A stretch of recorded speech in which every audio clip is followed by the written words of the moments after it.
Hi and welcome back to Cut the Crackle. Today we're going to be taking a look at this, issue 1 of the brand new LEGO Marvel's Avengers magazine. This is a brand new magazine starting up. A couple of you had posted in the comments of some of my other LEGO mag reviews that this was out now, and I had seen it advertised in the back of them as well.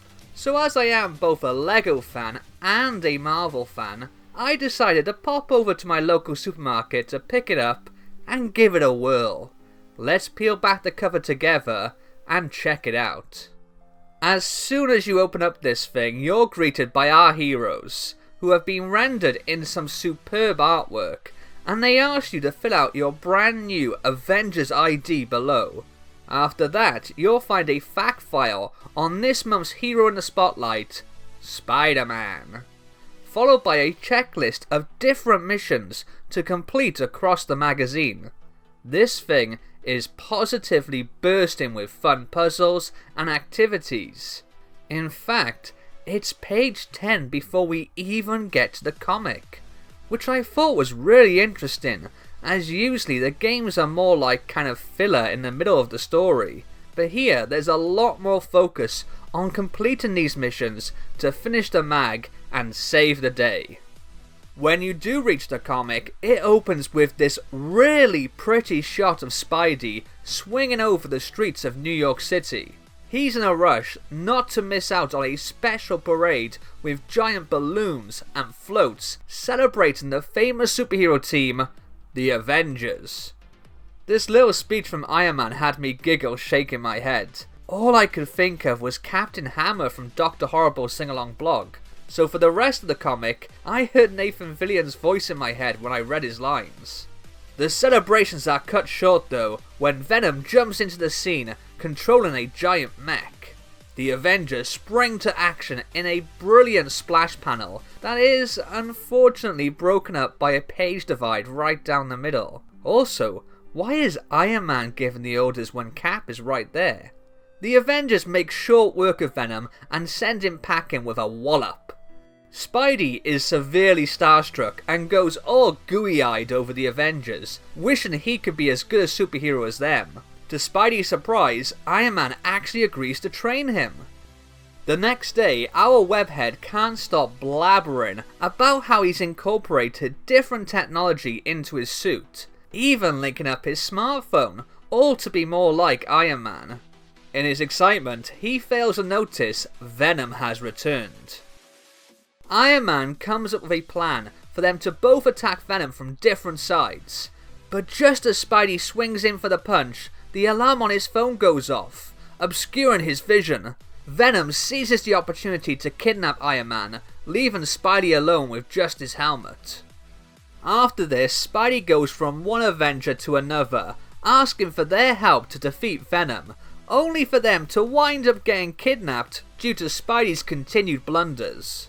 Finally, with no one left to turn to, Spidey gathers up Iron Man's helmet, Thor's hammer and Captain America's shield and sets out to face Venom alone. Attempting to be just like his favourite idols, Spidey tries and fails to be a one-man superhero team, but just when all hope appears lost, Spider-Man finally finds the strength within himself. Temporarily subduing Venom with his web shooters, Spidey then frees the Avengers, and together they take down the sinister symbiote in this awesome splash panel.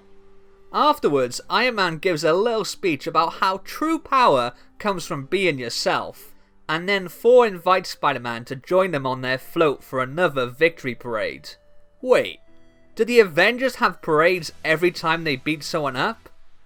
No wonder traffic in New York is so bad. I really enjoyed this comic. It's most certainly aimed at much younger fans than me, but I was still able to have fun with it.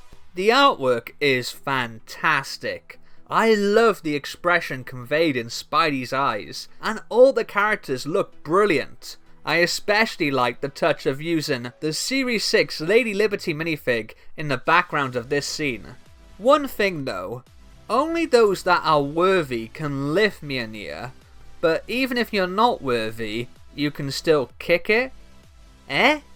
Also, this whole scene here felt very familiar to me. In fact, it made me think the writers were playfully riffing on a certain pointy-eared hero from a rival comic company. I am vengeance.